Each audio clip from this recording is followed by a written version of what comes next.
Life is beautiful. Life is beautiful. If today no good, tomorrow go better. Cause life is beautiful.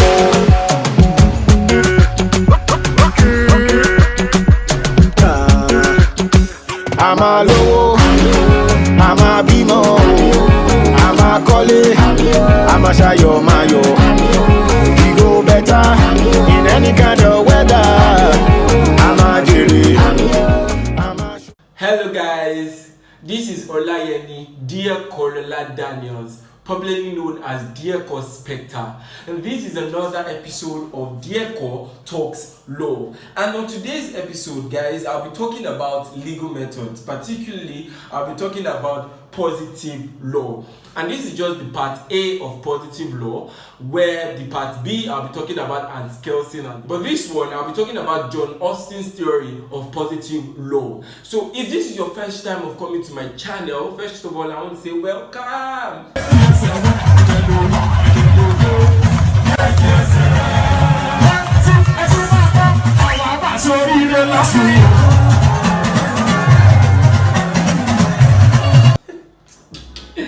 Okay, now if this is your first time of coming to my channel, please make sure that you hit the subscribe button below, and also please make sure that you watch the two videos that I've made on natural law. The first video that I made is natural law. I explain natural law, the propounders of natural law and all that. While the second video, I explain the cases of natural law. Do you understand? So please make sure that you watch these videos because they are very, very important, and also make sure that you subscribe. So yes, coming to positive law. Now, the first question that we are going to ask is, what is positive law? Now, I want you to take two things out of this. When you're answering the question, what is positive law, make sure that you say two things. The first thing is, law is law, regardless of its moral tendencies, regardless of whether or not it is reasonable, regardless of whether or not it is just, regardless of whether or not it is fair. Law is law. And that was stated by John Austin in his book, The Province of Jurisprudence Determined. Now, John Austin said that we are not looking at the morality of a law. We are not looking at the fairness of the law, the justice or the reasonability of a law. What we are concerned with is, has the law been made? Yes, therefore the law is binding. Simple.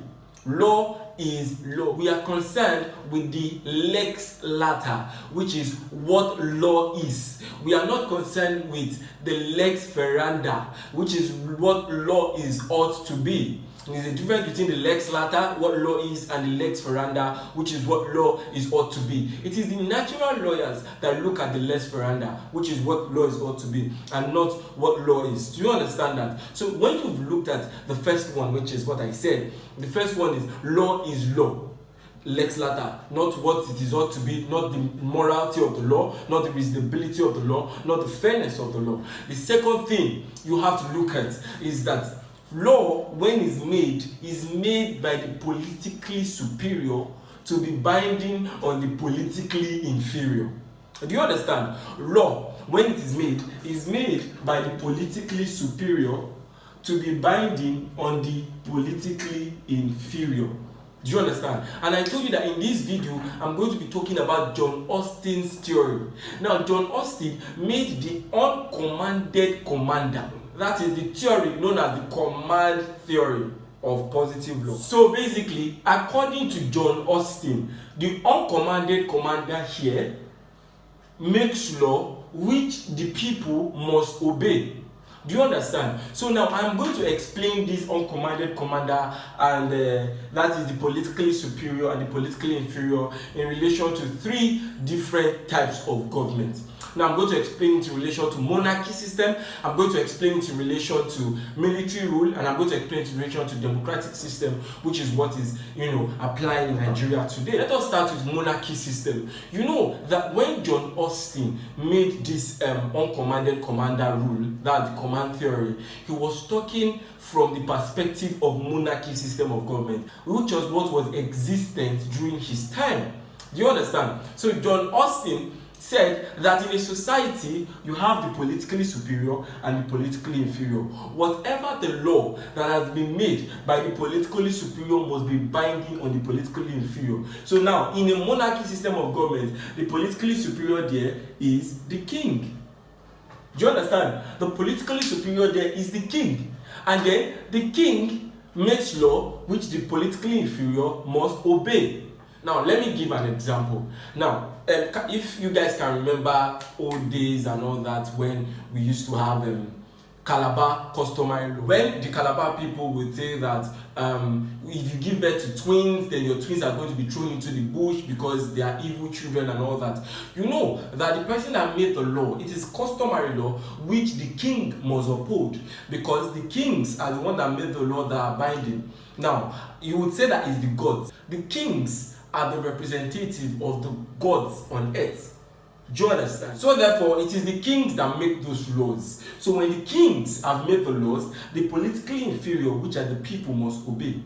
Now, when you are looking at the natural lawyers, they are going to say that when you are saying that the giving birth of twins should be prohibited and those twins should be thrown into the evil forest, that is a very unreasonable, unjust, commonsensical, they are going to speak a lot of grammar and say, no, it doesn't make any sense.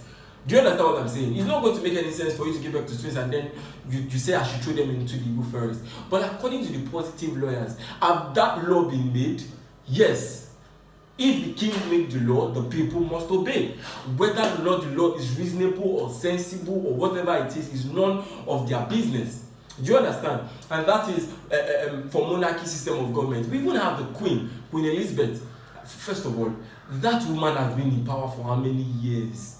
This mama no one die. Like, guy, since 1960, she was the one that gave Nigeria independence. So she came to Nigeria during the independence era, and she's still alive. That's about 70 years ago.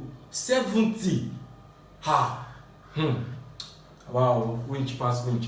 Now, as we were saying, Jerry, before I diverted into that, now in Britain today, we have the Queen, but they are no longer practicing absolute monarchy, where whatever the king says is binding, or whatever the Queen says is binding. Now, they practice constitutional monarchy, although there are some parts or there are some things that whatever the Queen says is still binding. Do you understand? That is why you have the Queen in their currency. That's their money, their pounds. That's why their national anthem is also All Hail the Queen. They still are subject to the Queen, but because they are now practicing a parliamentary system of government, there are some issues of government that are handled by the parliament. Do you understand? So that is for the monarchy system of government. If you are coming to the military system of government, then you also have to look at the head of state. So we ask ourselves, in a military government, who is the political superior? The political superior is the head of state, and then the head of state makes laws in form of decrees, and those decrees must be obeyed by the politically inferior.